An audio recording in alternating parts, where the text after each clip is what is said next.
Kata Saya Mas, bilang sama Pak Hasyim Hasyim, Joyadikusumo. ya Ya. pasti menang Jokowi. Cinta monyet. Cinta monyet itu tidak pakai akal. Instagram 2 tahun Jokowi dipaparkan itu ada 5 foto penting dari Jokowi. Apa itu? Pertama, dekat dengan rakyat, kerja keras, gaul, pakai baju. Hanya Presiden Jokowi yang presiden lain nggak ada, ganti-ganti baju terus. Kemudian dekat dengan agama, dekat dengan keluarga. 5 ini. Jokowi menggunakan era media baru ini mengorganisir pemerintahan dengan media baru ini sebagai industri hiburan untuk pencitraan dia. Sebetulnya jenius. Jenius ya?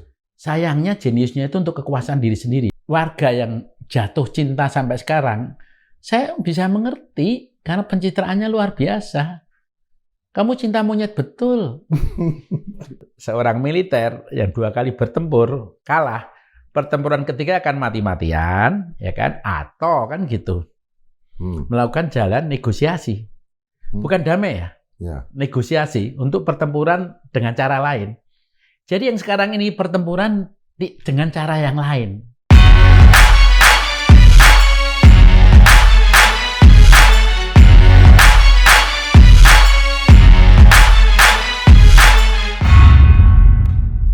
Sobat Madilog, di balik panggung kekuasaan, di balik layar, itu selalu ada aktor-aktor yang memegang kendali. Dan aktor itu adalah pemegang kameranya, sutradaranya. Tapi orang kadang berpikir sutradara jarang kelihatan di layar. Yang terlihat justru adalah para artis, orang-orang dimainkan, peristiwa, haru biru, orang menangis atau orang marah gitu.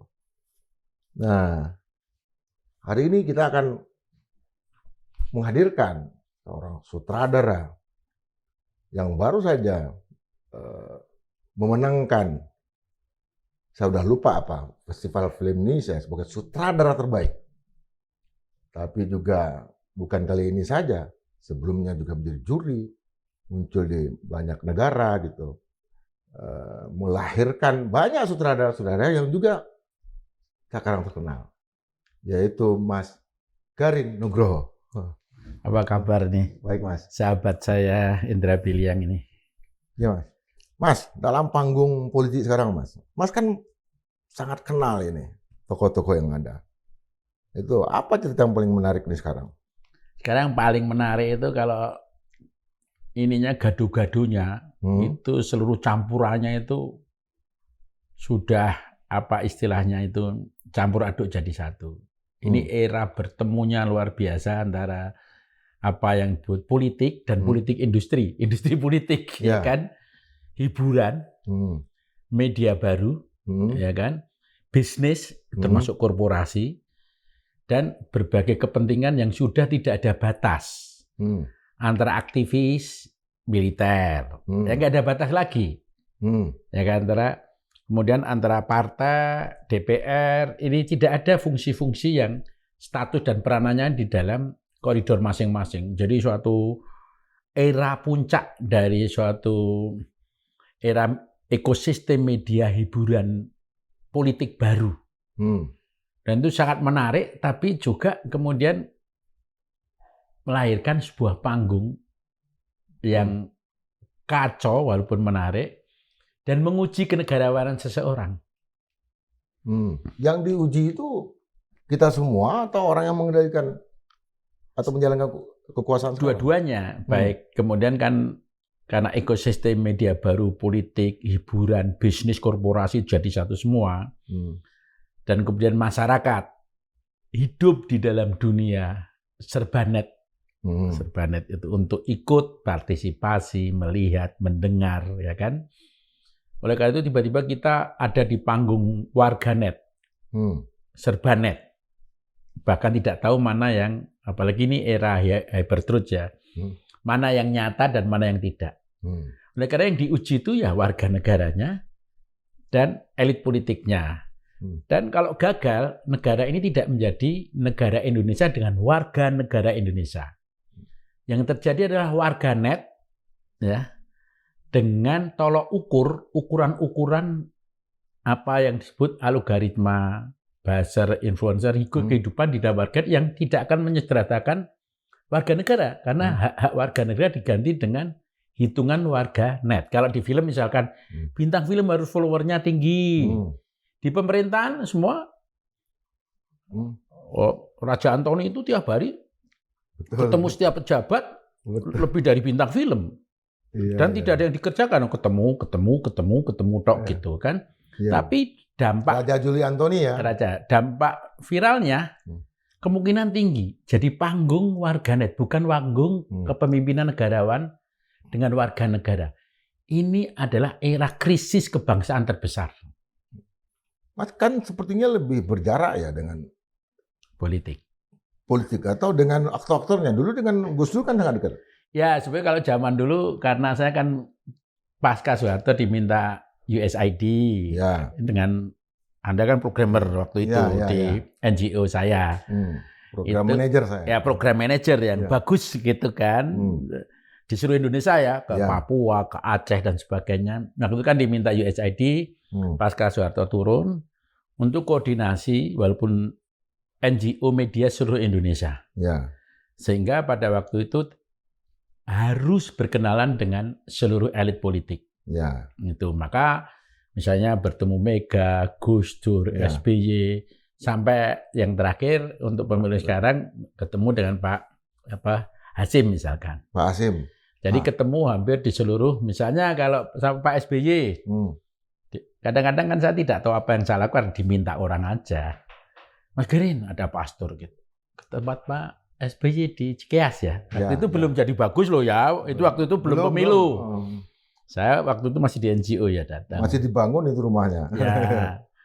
Lalu saya bilang Pak SBY akan menang, karena secara seni peran gitu. Tubuhnya ganteng, halus, sopan di saat itu diperlukan. Dan militer dengan wajah sipil. Di saat itu sangat diperlukan, maka Pak SBY akan menang. Itu contohnya ya. Kemudian kalau ketemu Mega, waktu itu bantu untuk kebun raya. Dia kan direkturnya. Betul, nah, saya waktu itu wakilnya di yayasan itu. Lalu saya bilang, ya kan nggak mungkin turunan Pak Karno ya kan, yang saya hormati sekali dengan kepemimpinan yang bagus akan terus menjadi wakil. Kan pasti akan jadi presiden. Lalu saya nulis tuh di Kompas, kan saya nulis esai politik dan komunikasi. Orang selalu menyebut misalkan Megawati itu maaf dalam tanda kutip ya bodoh lah. Banyak yang kritik itu. Orang selalu melihat kepandaian politik dalam arti kata artikulasi bicara. Atau apa yang disebut kajian-kajian. Tapi politik itu ada yang disebut tubuh politik. Intelektualnya diukur dari tubuh politiknya. Maka waktu saya tulis, Mega akan hidup panjang sekali karena tubuh intelektual berpolitiknya itu ada pada diri dia. Itu tidak di dalam kata-kata yang serba canggih ini, tapi di situ tergabung antara intuisi, pengalaman dan prinsip politik. Tiga itu tergabung. Bisa digali terus Mas. Ya, seperti air. Ya kayak oasis itu. Oasis, dan itu mulai muncul dari zaman Soekarno. Dari zaman penuh pergulakan dan dia hidup di dalam pergulakan terus.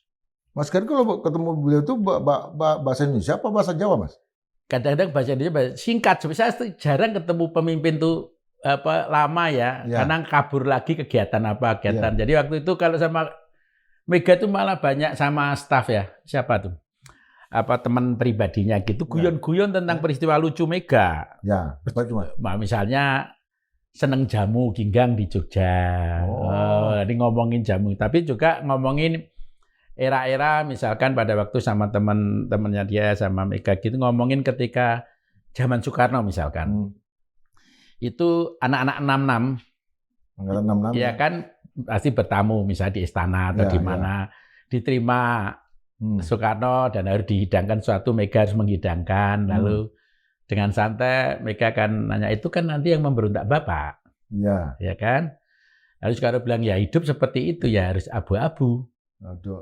Nah, hanya satu kata ini itu adalah pendidikan politik terbesar yang tidak akan ada tempat universitasnya di dunia. Dan maka Mega di zaman Soeharto, Anda lihat kemampuan survivalnya. Tinggi sekali. Kapan dia diem, kapan dia ngomong, kapan dia menyimpan diri, kapan dia melakukan konsolidasi, kapan dia melakukan simbolik sebagai ibu ideologi. Maka saya tulis bahwa apa yang buat kebangsaan Indonesia itu masih sifatnya komunal kayak di desa-desa. Ketika desa itu kering, miskin, mereka perlu ibu yang merawat desa itu ketika bapak-bapak pergi semua.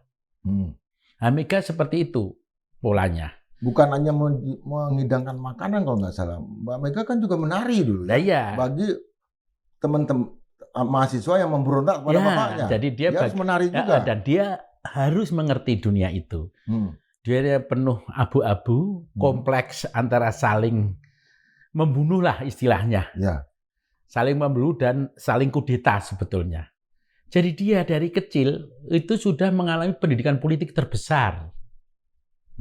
Kalau dengan Hasim, Mas? Ini peristiwa. Sebenarnya saya juga nggak tahu juga. Saya sering diminta orang, Mbak Ida waktu itu namanya. Mas Garin ketemu dong Pak Hasim soal kompetisinya Pak Jokowi sama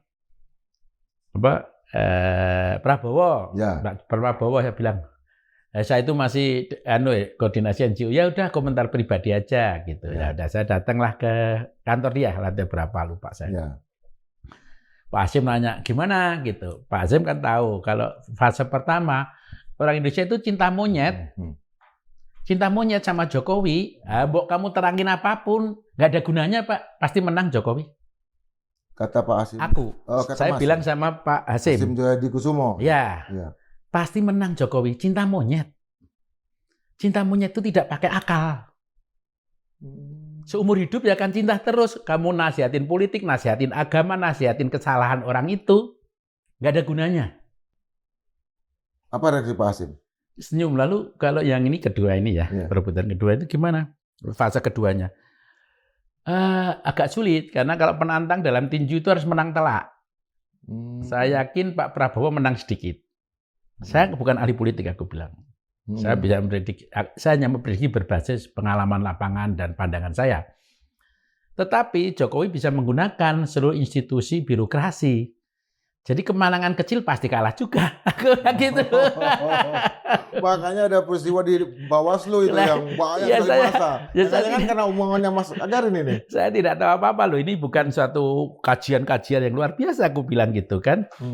Lalu makanya kemudian yang ini saya tunjukin ketika setelah ketemu Pak Hasim tahun 2018 saya mikir apa yang akan terjadi antara Jokowi dan Prabowo. Lalu saya bikin nih di sini nih buku Negara Melodrama catatan tulisan saya di tahun 2018 Jokowi dan Prabowo akan duduk bersama. Sementara rakyat masih bingung dan saling berkelahi. Iya. Ya kan? Iya. Nah, karena biasanya kalau militer itu, kalau udah pertempuran 2 kali kalah, dia akan mengambil jalan yang lain, yaitu jalan tanpa pertempuran. Oh begitulah Mas? Menurut saya bukan ahli, tapi ya akan selalu gitu. Maka ketika itu Tom Boniel nih yang bikin kader, bikin aja. Ini benar Mas Gani? Benar, biasanya militer kan gitu. Atau pertempuran 3 kali, besar-besaran. Iya.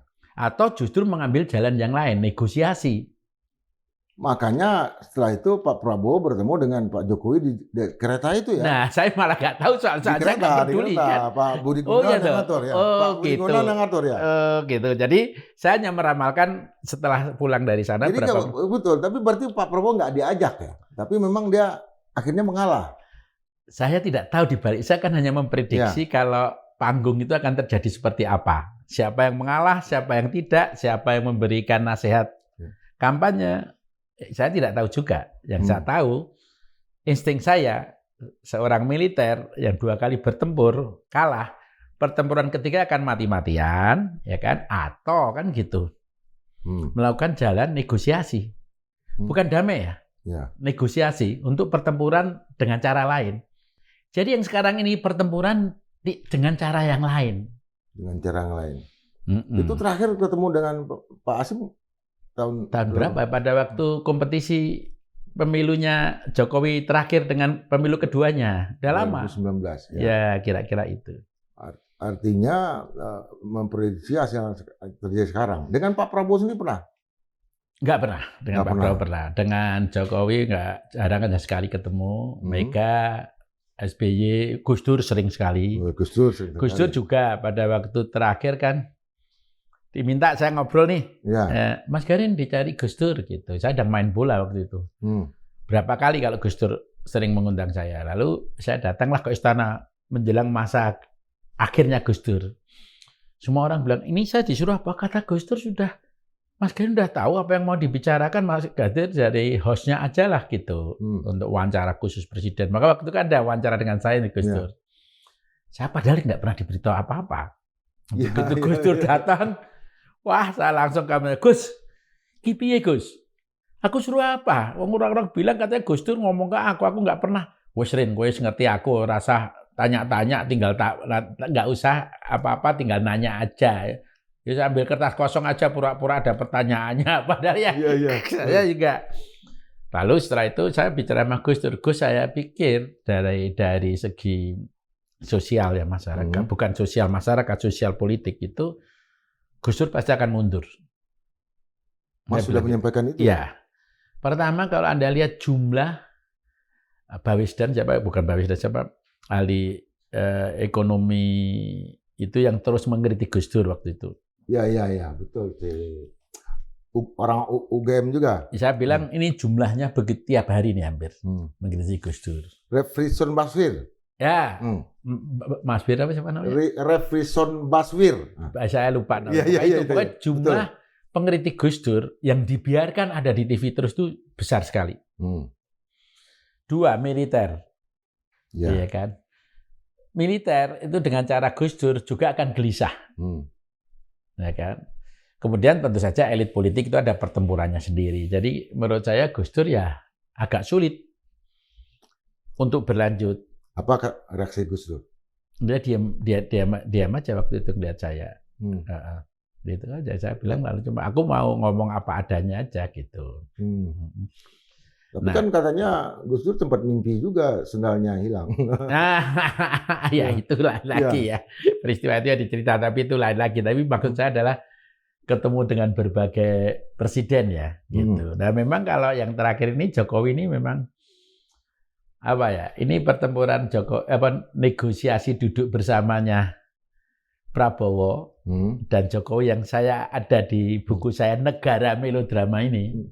Tapi Mas kan sangat kritis ini terhadap apa yang dilakukan oleh Pak Jokowi selama satu dekade ini. Banyak rusak ini itu segala macam. Apa Mas? Ya sebetulnya kalau saya kan tidak persoalan dukung-mendukung ya. Ya betul. Saya selalu ngomongin tangan kanan saya itu untuk bekerja sama siapapun presidennya untuk hal yang baik. Sekarang saya bikin untuk misalnya Stranas, untuk KPU, tapi saya bebas mengkritik, ya kan. Tangan kiri saya itu untuk mengkritisi, tangan kanan saya untuk kerjasama, hati saya untuk mempertimbangkan kebaikan untuk warga atau tidak, bukan untuk elit politik, kebaikan untuk warga. Maka saya bikin sama Anda, sama teman-teman Inca dulu bikin apa yang pendidikan politik seluruh Indonesia itu, yang sampai presentasi di Parlemen Amerika untuk mendapatkan dana NGO pasca Soeharto. Ya sebetulnya tadi apa yang saya katakan itu, kenapa saya mengkritisi? Ya wajib setiap presiden. Pertama adalah saya tidak pernah memilih, di zaman Jokowi saya selalu abstain dalam pemilu. Karena pertama adalah semua orang di dalam politik selalu dua. Politik citra wajib. Tidak ada masalah. Tapi pencitraan itu, cinta rakyat itu untuk apa yang disebut tujuan berbangsa dan menghidupi warga untuk lebih manusiawi, sehat, produktif kan gitu. Jadi politikus dihitung dari kemampuan pencitraan dan kemampuan strategi kekuasaan itu wajib dengan segala kompleksitasnya, dengan segala caranya. Tapi tujuan utamanya adalah untuk itu. Menuju pada tujuan undang-undang, diwajib undang-undang, dan memajukan masyarakat sipil yang sehat, produktif. Menurut saya Pak Jokowi lebih pada hanya satu. Pencitraan bagi dirinya dan keluarganya. Kenapa saya mengkritisi itu? Maka dalam pidato budaya di Jakarta kemarin, kan saya nulis, menurut Clifford Geertz itu kan Raja Bali Jawa itu di abad-abad awal abad 19, abad 20 kan disebut sebagai negara dijalankan bukan oleh pemerintahan, tapi oleh organisasi hiburan dengan obsesi kekuasaan. Hiburan ya? Negara dijalankan dengan obsesi kekuasaan. Negara teater, Mas? Negara teater, maka disebutlah bukunya Clifford Chance negara teater. Sekarang buku saya disebut negara melodrama, karena ini era media baru. Jokowi menggunakan era media baru ini mengorganisir pemerintahan dengan media baru ini sebagai industri hiburan untuk pencitraan dia. Saya sebenarnya sudah presentasi banyak dari awal dia berkuasa. Pertama, cara-cara mengelola itu sebetulnya harus dipelajari dan sebetulnya jenius. Jenius ya? Sayangnya jeniusnya itu untuk kekuasaan diri sendiri, maka saya kritis. Timnya luar biasa. Pertama adalah sebagai tanda kutip citra raja yang berpusat pada dirinya. Jadi selainnya dari titah tangannya. Itu raja harus dari titah tangannya, nggak boleh. Mau kartu kesehatan ya jangan dari Menteri Kesehatan dong, rajanya dong. Itu untuk rakyat semuanya. Kartu pendidikan penting kan? Dari Menteri Pendidikan nggak? Nggak. Pernah ngobrol nggak Menteri Pendidikan? Nggak pernah. Dari siapa? Jokowi. Segalanya titah raja. Termasuk terakhir bansos ya? Bansos. 3 hal yang penting kan? Kesehatan, pendidikan, kesejahteraan. Titah raja. Rajalah yang memberi. Dalam segala aspek. Ya, itu satu. Maka harus ada apa disebut ininya, istilah saya itu. Ini kan guyon-guyon peramalan gaya Jawa ya. Ya. Ini Gajah Madanya. Patih, nggak ada menteri. Menteri nggak perlu populer. Loh ya betul ya, Gajah Mada nggak ada. Nggak ada.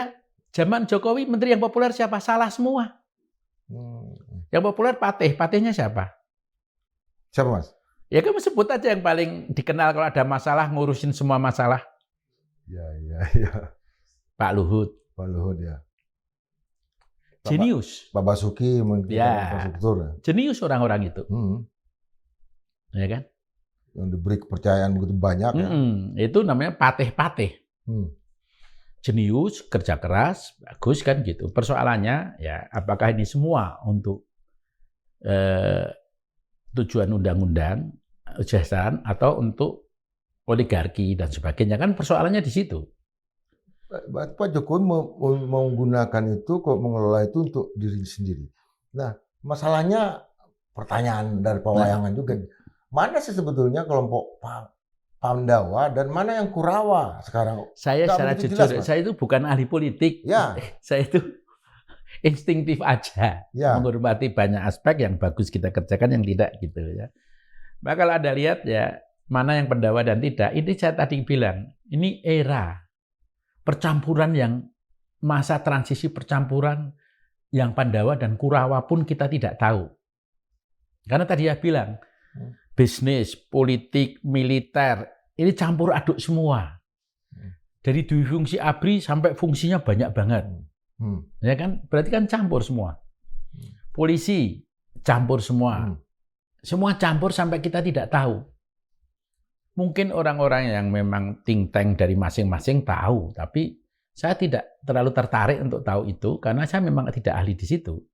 Tapi secara apa yang disebut politik kebudayaan atau sosiologi politik, inilah percampuran yang tidak mudah rumitnya. Ambillah contoh, siapa ketua Golkar yang turun? Erlangga Hartarto. Erlangga, ya.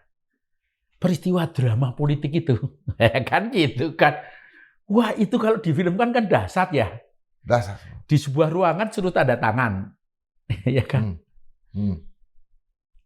Siapa Kurawa, siapa Pandawa? Siapa yang mengatur ini? Kalau dulu antara korporasi dan politik masih ada split di zaman Pak Harto. Ada relasi pasti di mana-mana di dunia ada. Tapi tidak sekompleks sekarang gitu. Ya, saya dengar itu dari kawan yang mengkamerakan itu mereka melakukan sambil menangis, Mas. Oh, ya. Sambil menangis ketika Erlangga Hartarto mundur itu. Ya. Nah ini contoh ya, bahkan pertanyaan siapa yang bermain di situ kan gitu. Karena sudah sangat kompleks situasinya. Di balik itu ada lagi lapisan-lapisan politik yang saya juga tidak tahu, bukan ahli politik dan tidak terjun sekarang di dalam wilayah itu kan gitu ya, tidak tahu sama sekali. Tapi Mas menghindar terus, padahal semua orang melapor sama Mas Garin. Tapi maksud saya adalah yang nerangin detail gitu kan, makanya saya sebut dramatik. Ya. Peristiwa drama besar loh. Bahkan sekarang mohon maaf aja teman-teman korporasi sampai datang ke Jokowi yang belum pernah ada dalam sejarah. Betul, yang Lipo ya. Bahkan ketika Pak Jokowi udah selesai. Jadi sebetulnya ini adalah sebuah era yang batas-batas Kurawa dan Pandawa. Siapa yang real penguasa, siapa yang penguasa boneka itu nggak begitu kelihatan sekarang, Mas. Ya betul. Siapa yang menjadi buzzer, siapa yang menjadi influencer, siapa yang mengelola algoritma, itu adalah suatu percampuran kompleks yang memang perlu kajian-kajian yang luar biasa. Kok dulu kan kita kenal ini spin doctor, ini spin counter, dan orang itu memang saya dulu juru bicara partai. Sekalipun saya bilang saya juru bicara partai dan bukan juru bicara diri sendiri. Sekarang saya tanya, siapa yang bisa hidup jadi juru bicara di zaman ini? Nggak ada. Ya karena itu status dan wewenang semua orang itu bercampur antara permainan kajian, permainan politik sampai yang tingkat praktis, sampai yang tingkat dalam arti mafia itu jadi satu semua. Dan percampuran lebih rumit karena antara aktivis, militer, politikus, korporasi jadi satu. Bayangin di pemerintahan Jokowi aja. Ini kan juga era baru, gabungan aktivis dan militer dan politik, bisnis, hukum. Ini kan era baru. Jelas-jelas gabungan betul yang tidak ada dalam sejarah banyak negara. Iya, Mas ini kan banyak sebenarnya bisa saya gali nih, Mas. Kedekatan hubungan Mas dengan teman-teman Papua itu kan luar biasa sejak awal sampai hari ini. Gimana, Mas melihat masa depan Papua ini? Ya kalau saya masa depan Papua tidak mudah ya, sangat tidak mudah karena di ruang sosiologis kita tidak mampu sebetulnya menghidupkan rasa keadilan dan kepercayaan di ruang sosiologis, bukan di ruang keamanan. Ruang sosiologis itu ruang kehidupan sehari-hari. Dan kita tidak punya tokoh yang dipercaya untuk kemudian memang menghidupkan ruang-ruang keadilan di ruang-ruang sosial yang dirasakan langsung oleh masyarakat Papua. Kalau ruang keamanan, ruang politik, itu Anda tahulah, lebih tahu dari saya ya, untuk kemudian menghubungkannya dengan dinamika politik di Papua. Tapi pertempuran terbesar kan juga di ruang sosiologis sehari-hari ini. Oleh karena itu masa depan Papua kan masih sangat penuh masalah yang harus dipecahkan dengan bajik dan bijak menurut saya. Berbasis pada rasa keadilan ini. Rasa keadilan pun kemudian mengalami kompleksitasnya baru sekarang. Papua tidak lagi di bawah kepemimpinan yang mampu dibaca pusatnya. Kalau dulu kan ada Dewan Papua, TAIS dan sebagainya. Itu teman-teman saya bahkan ketemu sama Matias Wenda dan sebagainya di hutan dan sebagainya. Tapi sekarang itu dengan era media baru, bisnis yang begitu besar, ya kan, kemudian terjadinya desentralisasi wilayah-wilayah Papua baru, ada Sorong yang kabupaten baru. Dan percampuran yang kompleks di Papua ini melahirkan suatu politik yang sangat desentralisasi. Bahkan kita tidak tahu ini kebutuhan keadilan, kebutuhan bisnis, kebutuhan perwilayahan, ya kan, kebutuhan adat dan sebagainya. Dan fungsi-fungsi ini menjadi sangat kompleks. Kan gitu sekarang ini di Papua dengan adanya komunikasi lewat media baru, handphone misalkan. Kalau dulu kan tatap muka, saya ketemu Matias Wenda tatap muka, ketemu TAIS semua tatap muka.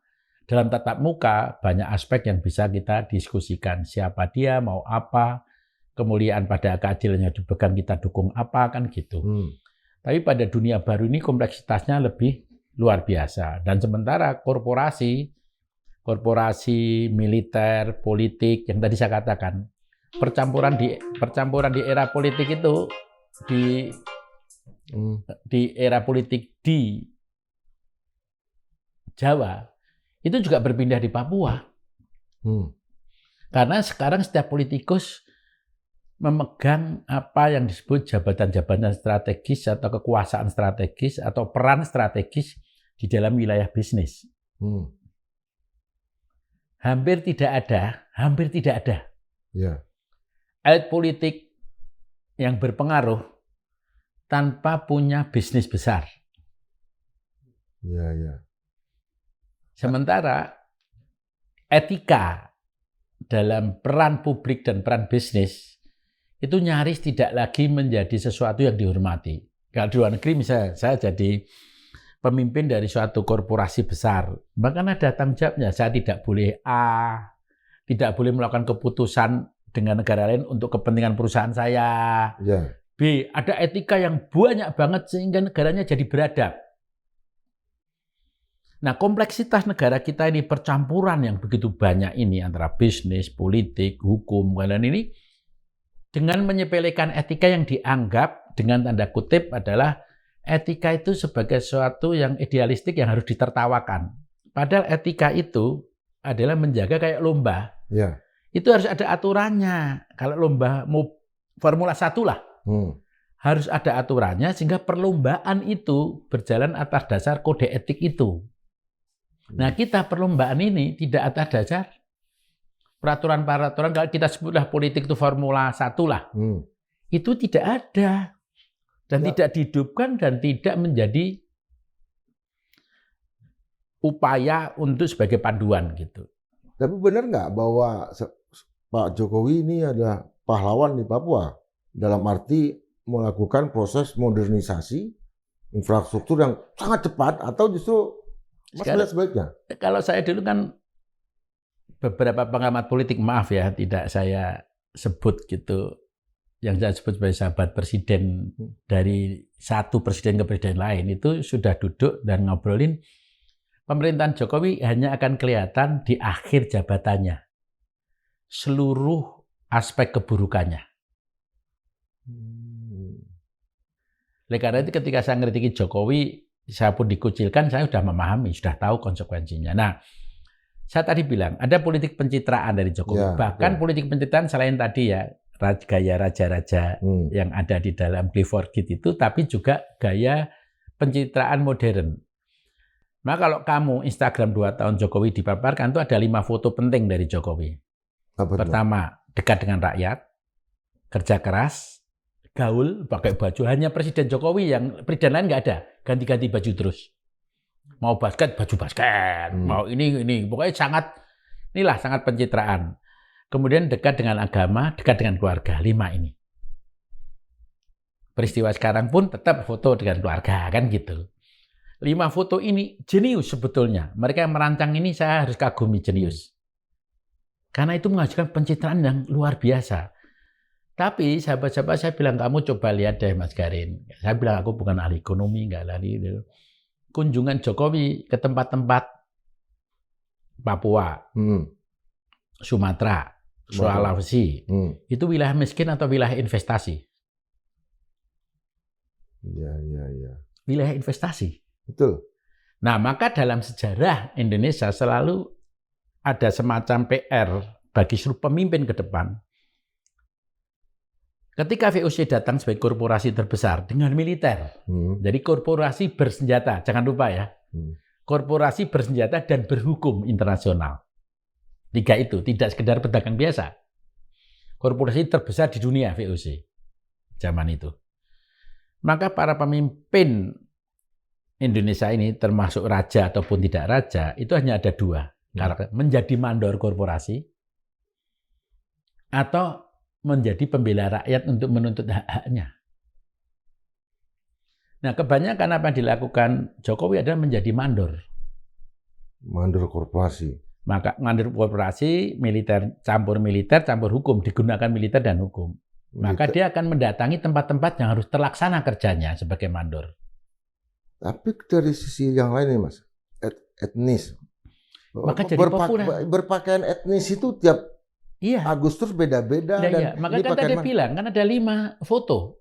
Salah satunya dekat dengan adat, dekat dengan rakyat, dengan agama, gaul sama anak muda.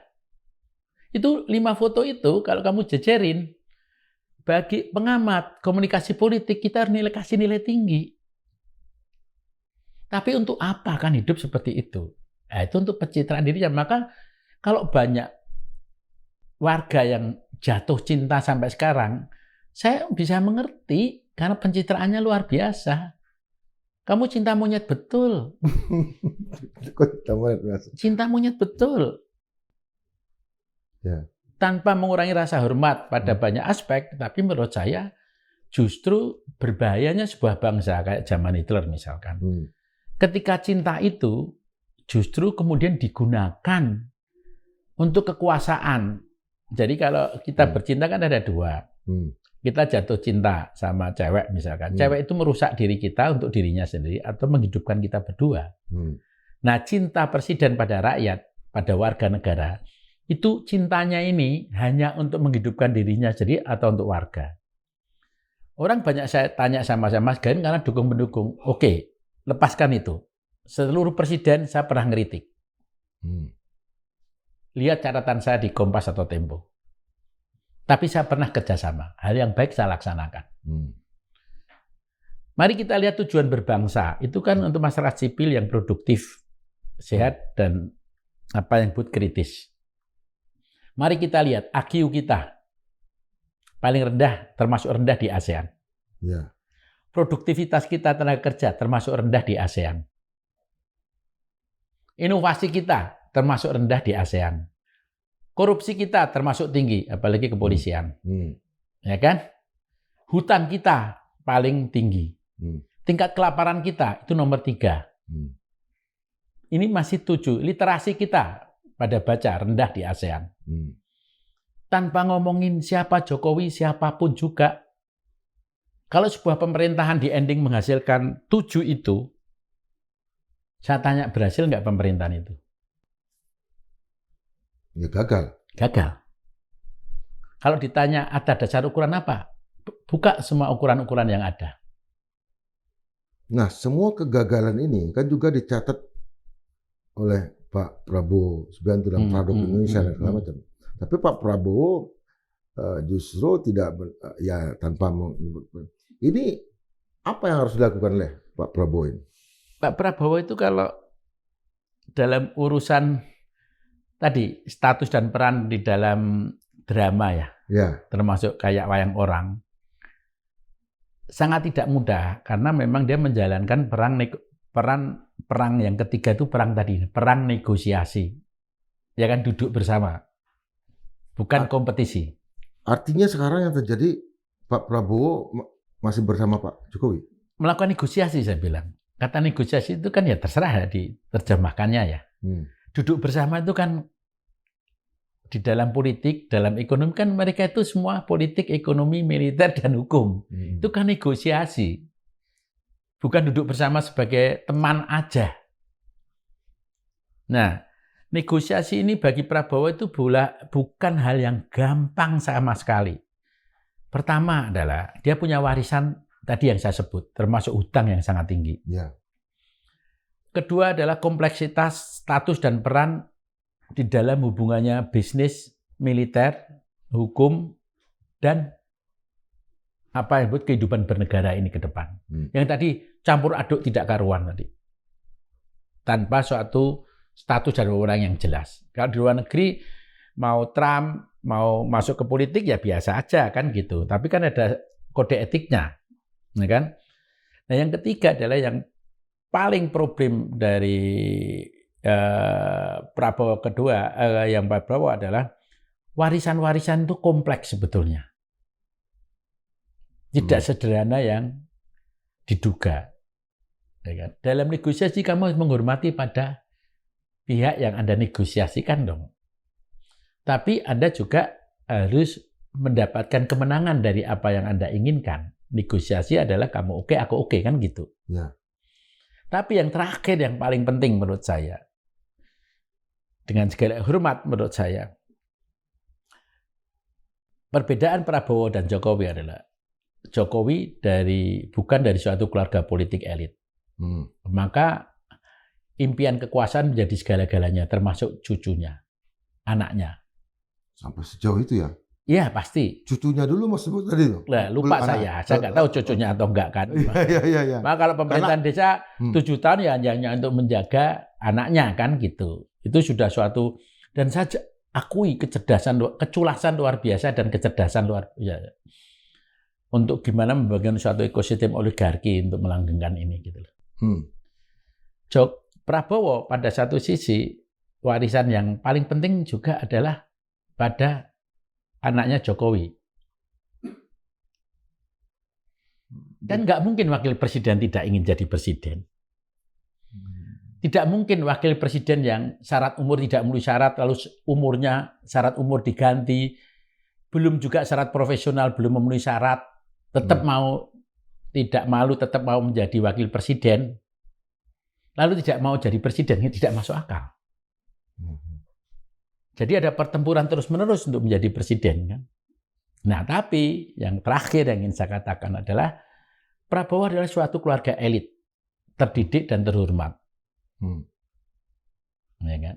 Baik militer, ekonomi, politik, ya bahkan hukum. Kalau Anda lihat makro dari keluarga Prabowo.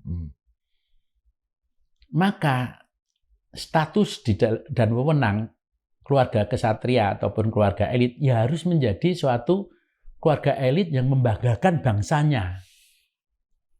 Tapi hubungan Pak Prabowo dengan Pak Jokowi ini yang di satu sisi tadi bikin sembelit, ada masalah itu, sampai kapan Pak Prabowo harus dibebani dengan tugas-tugas yang di luar masalah bangsa dan negara tadi?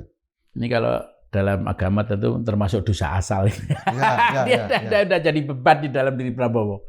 Maka Prabowo menghadapi 2 hal sekaligus. Sebuah beban karena negosiasi. Kalau negosiasi punya beban pasti. Punya konsekuensi. Ada jiwa kesatria juga untuk meneruskan negosiasi itu. Tapi ada beban sebagai tanggung jawab sebuah keluarga elit. Kalau Pak Prabowo tidak menjalankan peran, kalau Jokowi kan menjalankan pencitraan hanya untuk diri, tidak untuk masyarakat sebetulnya.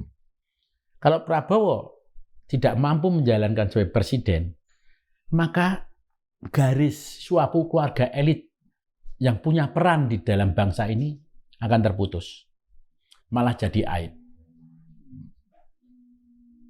Dan itu perjuangan yang tidak gampang karena dibebani berbagai masalah yang bertentangan sebetulnya dengan proses berbangsa. Jadi menurut saya, kalau saya jadi Prabowo, saya adalah sebuah keluarga elit yang punya peran berbangsa. Maka apapun beban saya dan negosiasi saya, pengabdian saya hanya pada bangsa. Kalau saya menjalankan pemerintahan itu dengan aib, maka saya sebetulnya tidak menjadi bagian keluarga elit yang dihormati dalam bangsa ini. Jadi ujung hubungan Prabowo dengan Pak Jokowi nanti seperti apa? Kok tanya saya bukan ahli politik ya. Kamu yang ahli politik kok tanya saya? Saya kan istilahnya itu bukan ahli ya, sutradara yang mencoba memahami status, peran dan karakterisasi dari masing-masing dalam tokoh. tabula rasanya Mas Garin. Kalau yang ahli dalam tabula rasanya nih, kamera nanti kemana ini? Ya memang pertama ada beberapa kesulitan dari Prabowo ya. Pertama dia melakukan keberpihakan. Seluruh presiden di awal kepresidenan harus kelihatan melakukan keberpihakan untuk rakyat terpandu. Tapi dari beban politik kan ada beban. Satu, negosiasi ada beban politik, beban ekonomi, ya, dan kemudian beban jaringan kekuasaan, ya kan, balas budi gitu, 3 itu. Maka sangat kompleks Prabowo ini. Ketika dia berpihak bisa tiba-tiba banyak blunder gitu yang akan dia lakukan. Karena sebenarnya dia di dalam jepitan beban-beban yang dibawa dari negosiasi itu. Oleh karena itu kalau dia berhasil lulus dalam tanda kutip dari negosiasi yang tidak mencelakakan rakyat, tapi membangun sebuah keluarga, tidak hanya diri sendiri. Keluarga mikro dia dan keluarga berbangsa akan tercatat dalam sejarah. Tapi kalau dia terbebani negosiasi hanya untuk balas budi pada kekuasaan, pada negosiasi itu sendiri, maka beban itu akan menenggelamkan dia. Karena negosiasi terbaik bukan tujuannya untuk negosiasi. Negosiasi berbangsa yang terbaik adalah tujuannya kembali pada tujuan undang-undang dan kembali pada masyarakat sipil sehat dan produktif gitu. Jadi beban itu bisa menjadikan dia seorang angkat besi yang nomor 1 atau malah dia tertimpa beban itu sendiri. Tapi kalau saya jadi Prabowo, saya lahir dari keluarga yang luar biasa, yang kita harus salut ya. Pendidikan, kekuasaan apapun, kalau saya akan mempertahankan peran itu mikro keluarga saya dan makro berbangsa seperti cita-cita keluarga. Yang kan kita lihat Pak Prabowo bukan hanya punya Pak Hasim, tapi banyak ponakan-ponakannya yang juga luar biasa. Berpendidikan lulusan luar dan segala macam. Mas Garin melihat itu akan memberi pengaruh yang sangat kuat kepada Pak Prabowo. Ya itu, makanya saya bilang bahwa ini percampuran yang luar biasa bahkan di era Prabowo ini kan, ya kan, percampuran luar biasa dengan berbagai kepentingan yang saling menjerat luar biasa sekali, ya kan. Di mana hukum dijadikan sandera, ya kan, ekonomi masuk dalam politik yang luar biasa, di dalam media baru yang luar biasa, kompleksitas yang era puncak dari seluruh kompleksitas itu. Oleh karena itu, sebetulnya kita sangat berharap keluarga-keluarga terdidik ini mengembalikan kembali roh kebangsaan ini. Kalau tidak, maka ini memang wilayah menjadi premanisme dari politik gitu. Apakah politik tidak preman kan terjadi, yang terjadi di mana-mana terjadi. Nggak itu percakapan anak-anak kalau disebut kayak gitu, itu udah pasti terjadi. Ya kan, politik kebinatangan. Tapi kalau di negara-negara beradab tuh, misalkan politikus itu di ruang publik tidak boleh bicara keluar dari kode etik, kan gitu. Kalau keluar, ya mundur, kan gitu. Ada jalan. Kalau preman itu harus di luar dari ruang publik, maka bandit di luar negeri itu canggih. Mau jual beli narkoba ya di hutan-hutan sana, ini malah di penjara, gampang banget gitu. Karena ruang publik sebagai pendidikan terbesar pun, ini kritik saya ya, itu hancur di saat Jokowi. Hancur di saat Jokowi. Itu menghancurkan seluruh sekolah. Nah, ruang publik, baik itu media maupun sehari-hari, itu adalah ruang pendidikan terbesar. Jadi luar negeri dia antri, ngomong yang benar, tidak boleh pukul-pukulan di jalan. Politikus harus ada etiknya juga kalau bicara atau berlaku. Ada yang mau ketemu terlambat aja ngundurin diri di Inggris. Kebanditan itu ditutup-tutupi dan harus dilakukan genuine, tidak kelihatan. Nah ini kan kelihatan semua, malah jadi pameran. Maka ruang publik dan ruang privat sekarang kekacauannya luar biasa sekali. Dan saya prihatin dalam soal itu. Ya, saya mau tanya sedikit gali lagi tuh. Pak, Jokowi itu sering sekali menggunakan kaos untuk bertemu rakyat dan segala macam. Padahal menurut saya dulu kepala-kepala negara kita kalau bertemu rakyat, ya mereka dalam pakaian mereka kan sangat beradab gitu. Bukan pakaian kaos kan dianggap pakaian kuli aja. Itu apakah ingin mendegradasi diri atau ingin tetap populer itu tadi? Ya itu era kemasan aja. Itu kan era pencitraan tadi. Yang saya tadi ada 5 foto tadi kan dekat dengan rakyat dengan bajunya. Kalau gaul pakai baju basket. Ya kalau mau basket kan gitu-gitu semuanya, gitu kan. Kalau kita lihat pemimpin kulit hitam Amerika siapa? pemimpin kulit hitam Amerika. Itu kan sangat dekat dengan rakyat. Tetapi kan pakai jas terus. Martin Luther King ya. Atau siapa yang modern sekarang itu kan ya. Malcolm X juga. Iya, artinya mereka sangat. Kedekatan dengan rakyat tidak dihitung dengan bajunya. Tidak dihitung dengan ngopi di pinggir rakyat. Kedekatan dengan rakyat dihitung dari outputnya bagi masyarakat sipil yang sehat, produktif, kritis, dan menghidupkan harapan-harapan masyarakat atas kehidupan yang lebih baik. Itu kedekatan pemimpin pada rakyat. Dan Pak Prabowo, Mas lihat tidak meniru itu ya? Kalau dia mau kembali pada citra tadi, sebagai suatu keluarga terdidik, ini ya harus seperti itu. Tapi saya bilang tadi, warisannya luar biasa bebannya. Hutang tinggi, IQ kita termasuk rendah, pendidikan, ya kan, dan semua ada dalam data. Dengan kompleksitas politik yang sudah campur baur, tidak dalam status dan wewenang. Sebuah negara ketika status dan wewenang, institusi negara dan politik itu kacau, misalnya gini, DPR menjaga undang-undang untuk rakyat, tapi statusnya itu sebenarnya cuma menjadi bagian dari korporasi untuk melindungi, misalkanlah, melindungi industri dan melemahkan buruh. Itu kan status wewenangnya hilang. Nah, maka ketika status dan wewenang setiap institusi bernegara dan politikus itu kacau, negara akan mengalami kemerosotan besar. Tapi kalau yang saya lihat belum 100 hari, Pak Prabowo di forum-forum internasional itu menegaskan kembali bahwa bangsa Indonesia ini punya kemampuan yang sangat beradab, Pak, komunikasi dan segala macam. Ya, beda dengan kehadiran Pak Jokowi misalnya. Dua ini kan mencoba memang lahir dengan dua hal yang sangat berbeda. Yang satu memang lahir dari militer dan keluarga yang nasionalisme tinggi. Yang satu adalah membangun pencitraan di dalam hidupnya. Ya, dan mengokohkan dirinya untuk masuk elit, termasuk keluarganya. Itu dua hal yang sangat berbeda. Ini sudah elit.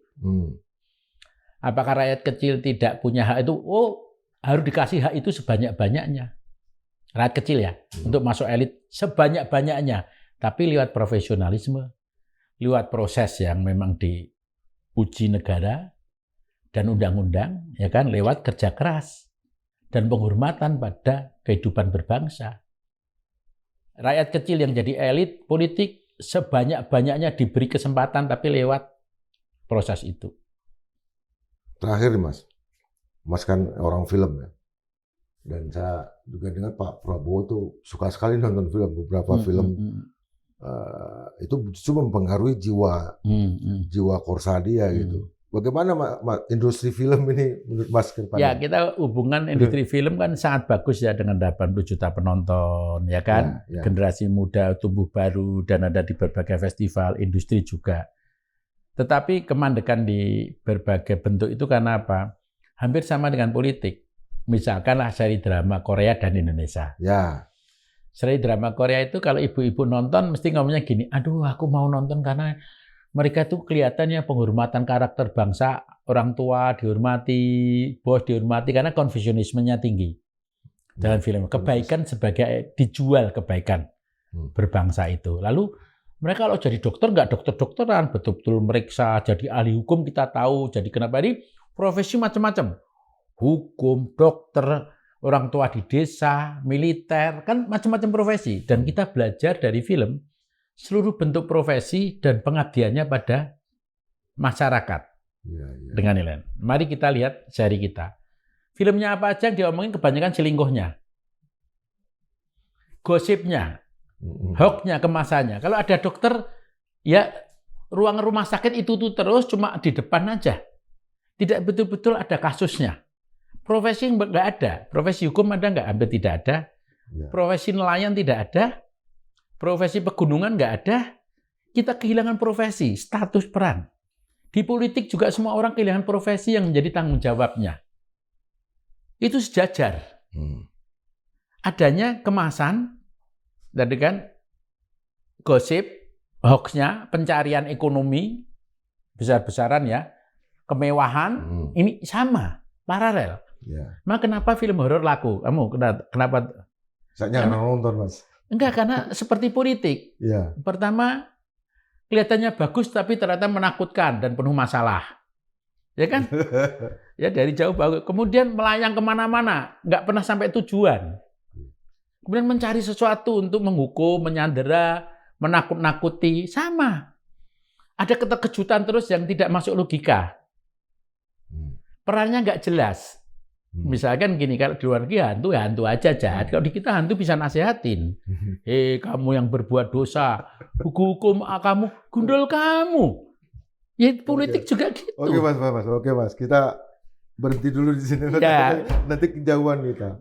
Kenapa saya berhenti di sini? Karena Maestro kita ini kita akan hadirkan secara reguler ya. Saya sama Mas Garin ini luar biasa lah hubungannya gitu. Banyak diajarkan, disuruh menulis skenario dan segala macam. Tapi kita juga hadir di banyak tempat, termasuk di Aceh waktu tsunami, hari ke-8 kita udah nyampe aja di sana. Entah gimana caranya gitu. Dan saya balik dari sana agak stres.